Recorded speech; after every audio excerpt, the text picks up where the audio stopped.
Hi സുഹൃത്തുക്കളെ, പ്രിയ ദൈവമക്കളെ, നിങ്ങളുമായി പങ്കിടുന്നത് ഒരു ദൈവവചനമാണ്. വചനപ്രകാരം പറയുന്നു, വീണാൽ ഒരുവൻ മറ്റവനെ എഴുന്നേൽപ്പിക്കും. ഏകാകി വീണാലോ എഴുന്നേൽപ്പിക്കാൻ ആരുമില്ലാതെ കൊണ്ട് അവൻ അയ്യോ കഷ്ടം. സഭാപ്രസംഗി 4-ാം അധ്യായം 10-ാം വചനം. ഈ വചനം നിങ്ങൾക്ക് അനുഗ്രഹമായി തീരട്ടെ എന്ന് പ്രത്യാശിക്കുന്നു.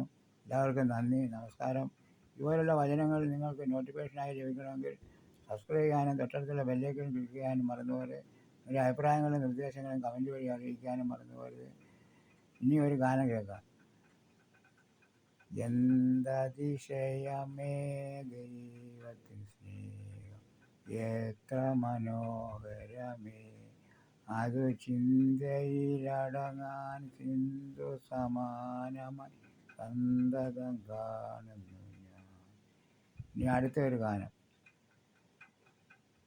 എൻ്റെ ദൈവം മഹത്വത്തിൽ ആഗ്രഹവാനായി തീരുമ്പോൾ, സാധു ഞാനീ ശോണിതൻ ക്ലേശിപ്പ ഏകം കാര്യമില്ല എൻ്റെ ഉള്ളം ചെല്ലും.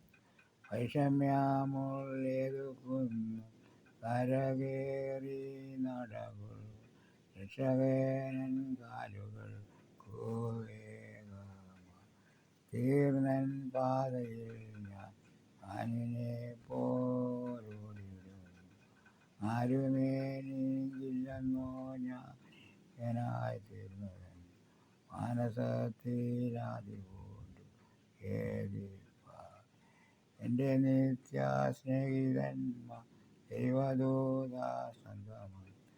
പോഴവർ ദൈവമോ സേവയ ദുഃഖിതനായി ഓടിപ്പോ ഞാൻ മരുഭൂവിൽ കിടന്നാൽ, എന്നെ ഓർത്തു ദൈവദൂതർ വന്നു ഏറ്റവും സ്നേഹച്ചൂടോടപ്പവുമായി വന്നിടും.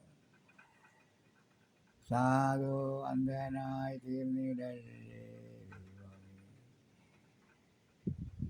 എൻ്റെ നാളെയെ കൊണ്ടൻ മനസ്സിൽ യവലേശം ഭാരമില്ല. ഓരോ നാളും ദൈവമെന്നെ പറ്റുന്നു. കാക്കകളെ വിതയില്ല, കൊയ്ത്തുമില്ല, ദൈവമാവയ്ക്കാൻ വേണ്ടതെല്ലാം നൽകും. ലില്ലി പുഷ്പങ്ങൾക്കും അവൻ ശോഭ നൽകും. ഈ വീഡിയോ നിങ്ങൾക്ക് ഇഷ്ടമായെങ്കിൽ ലൈക്ക് ചെയ്യാനും ഷെയർ ചെയ്യാനും സബ്സ്ക്രൈബ് ചെയ്യാനും മറന്നുപോകരുത്. സബ്സ്ക്രൈബ് ചെയ്യുന്ന തൊട്ടടുത്തുള്ള ബെല്ലൈക്കൺ ക്ലിക്ക് ചെയ്യുകയും ചെയ്താൽ ഇതുപോലുള്ള വീഡിയോകൾ നിങ്ങൾക്ക് നോട്ടിഫിക്കേഷനായി എത്തുകയുള്ളൂ. എല്ലാവർക്കും നന്ദി, നമസ്കാരം.